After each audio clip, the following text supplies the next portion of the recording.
Сакам на почеток да им се заблагодарам на представниците на Европската комисија и на Европскиот парламент за силната поддршка за слободата на изразувањето и слободата на медиумите во Македонија. Ние сме убедени дека без обезбедување на слободата на изразувањето и слободата на медиумите во Македонија тешко ќе може да напредува на патот на евроинтеграциите.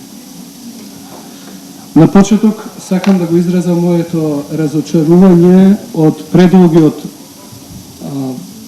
притвор и екстремно високата казна од 4,5 години затвор за новинарот Томислав Кежаровски, поради објавен текст пред 5 години за наводно откривање на идентитет на заштитен сведок.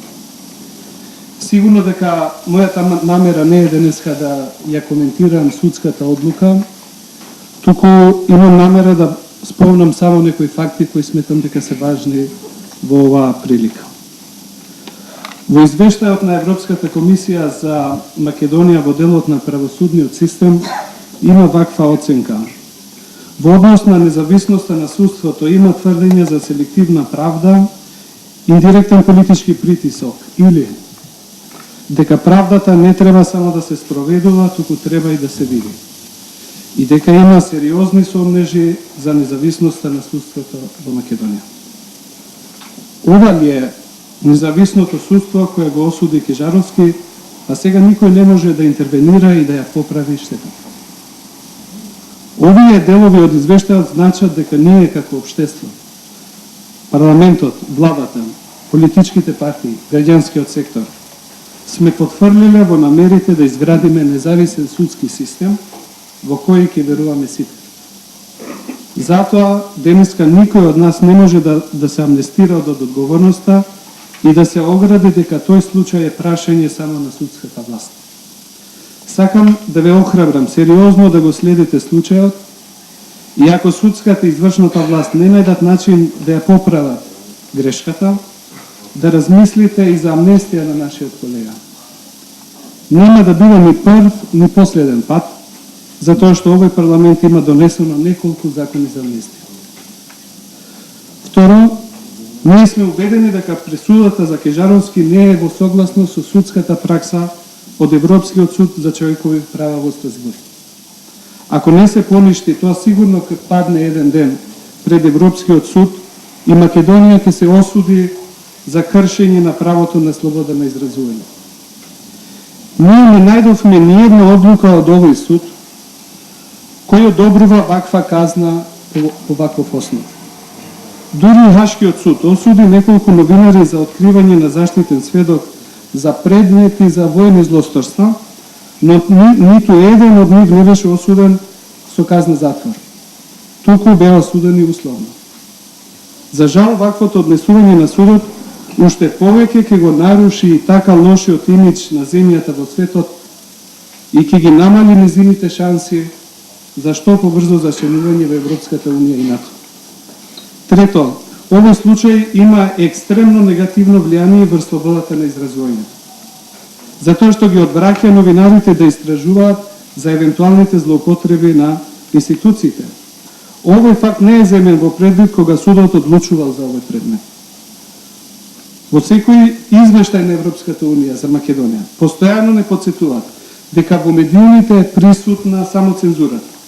Ако не се поништи ваквата пресуда, не само што нема да ја решиме, нема да ја отстраниме само цензурата од медиумите, туку уште повеќе ќе ја зајакнеме, што негативно ќе се одрази на квалитетот на медиумските услуги, понудата и правото на јавноста да добие точни и избалансирани информации.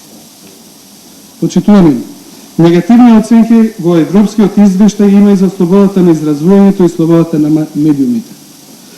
Таму се тврди дека репутацијата на државата во однос на слободата на медиумите продолжи да се влошува и на домашно и на меѓународно ниво, и дека клучните разлики за законите за медиуми остануваат нерешени. Сакам да изразам нашата подготвеност како новинарско здружение, да седнеме со представниците на сите одговорни институции во земјата, да најдеме одговори за забелешките на Европската комисија и да дадеме аргумент плюс на Европскиот совет во декември да ја потврди препораката за започнување на преговорите за членство. Ова е искрено подадена рака на институциите, оти и ние се чувствуваме одговорни за ова состојба. Ние можеме да помогнеме, но ние не можеме никого со сила да натераме да ги почитува забелешките на Европската комисија. Сакам да ве повикам да ја поддржите идејата на еден ваш колега пред која беше промовирана минатата недела, законите да се повлечат од собраниска процедура и да ни се даде уште една можност заеднички да ги дискутираме спорните точки и да се обидеме да ги надминеме нашите разлики. Првпат во извештајот на Европската комисија во делот на медиумите како императив се постава и прашањето на владините реклами. Комисијата вели дека тие се насочени само кон владините медиуми, со што им се дава финансиска предност пред останатите медиуми.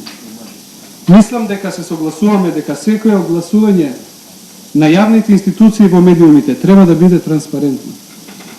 Мора да се дефинира јасно јавниот интерес во тие владини кампањи и трето, потребно е да се утврдат неутрални критериуми за дистрибуција на рекламите. Кампањите не смеат да станат пропаганда на една политичка опција финансира со јавни пари на граѓаните. ЗНМ и тука е подготвено да помогне со конкретни предлози ако за тоа има политичка волја.